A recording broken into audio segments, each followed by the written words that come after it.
every time nagkakainitan sa impeachment trial, nagkakaroon siya ng press conference. Parang parang kino-confuse ang publiko, no? Kagaya kahapon, nabalitaan natin na nag-file na naman siya ng perjury case, no? Against Madriaga sa Quezon City, no? Parang iniiba niya ang storya so that people will not focus on the impeachment. Sinasabi na naman niya na ito na naman ang issue ng flood control. Sana naman ang presidente in terms of this. Ang tanong natin, where is the vice president in all of this? No? Where are her, alam naman natin na in addition to her confidential funds na subject ng impeachment case, meron tayong alam na she has a total of 2.3 billion.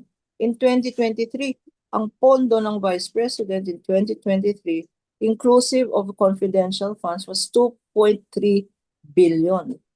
Ang confidential funds dyan na linilitis natin ngayon 612.5 million lang. No? Saan niya ginagastos?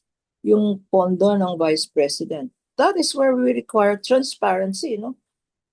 Sinasabi ng mga followers niya, yung confidential funds ginamit sa gamot, ginamit sa buti nga Vice President, ginagamit sa gamot at saka sa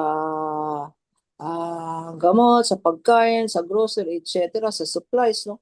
Hindi naman yun ang ibig sabihin ng confidential funds. Di kunin mo sa billion mo, Madam Vice President.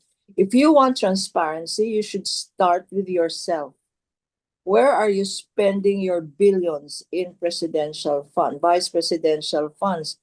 Yung budget po ni Vice President Sara Duterte na 2.3 billion at yung confidential funds niya, yung kanyang budget for 2023, yun ang pinakamalaki sa Office of the Vice President, no? At wag natin i-blame ang president or the budget or Congress for giving her confidential funds. Ibig sabihin ba, pag binigyan ka ng confidential funds, regalo yan sa iyo, Madam Vice President. Hindi po yan regalo sa iyo. Public funds pa rin yan. So, if you are pointing a finger at all other government agencies, there are three fingers pointing back at you.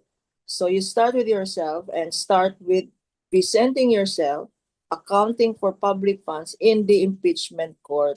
Huwag po kayo mag-press conference kasi hindi po yan ang korte ng bayan. Ang korte ng bayan ay ang impeachment court para sa accountable funds. Okay, na-contempt order na ako ng Senate sa sinabi kong yan.